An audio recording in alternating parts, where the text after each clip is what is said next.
কিছু কিছু মেয়েদের দেখলে বোঝা যায় না, আবার কিছু কিছু মেয়েদের দেখলে একটু মনে হয় যে একটু বেশি এইজ, বাট আমি আসলে যদি একটু এখন আমার ওয়েটটা কমাই ফেলি তখন আবার মনে হবে যে তোমার 2-3 বছর কমে গেছে। 2-3 বছর মনে হবে আমি এটারে বলি। শোনো, ওয়েট কমায় কি লাভ হবে বলো? একদিন না একদিন তো তোমার ওয়েট বাড়বেই, এখনই ভুট করে যাও। ও কিন্তু আমাকে ইনডাইরেক্টলি রোস্ট করতেছে লাইফ কাট। না না, ছি ছি ছি, রোস্ট করতেছে। আমি বলছি তুমি যদি মোটা হও, চিকন হও, আমার কোনো সমস্যা নেই, এটা বুঝাইছি। অন্তর আপুর মতো মাইয়া পাবেন না ভাইয়া।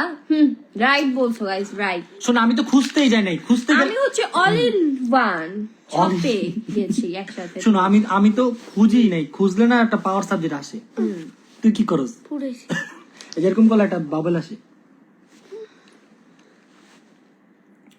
দেখবেন গাইস, যারা বেস্ট খুঁজবে তাদের খালি বেস্ট খুঁজতেই থাকবে, তাদের খোঁজার আর শেষ হবে না। এরকম করলে হয়। আসসালামু আলাইকুম ভাইয়া, কেমন আছেন? আলহামদুলিল্লাহ ভালো আছি, আপনি কেমন আছেন? হাই ভাইয়া, আপু, হ্যালো গাইস। কেটে দিই চলো লাইভ শুরু করে শেষ করে দেই, আবার কালকে শুরু করবো আমরা লাইভ। গাইস, আমরা আজকের মতো লাইভটা এখানে শেষ করছি। কালকে আবার লাইভ আসতে পারি, বাট কোথা থেকে আসবো আমি শিওর জানি না। হয়তো আমার ইউটিউব চ্যানেল ভিডিও দুয়াও মে ইয়াদ রাখনা। ব্লগ আসতেছে।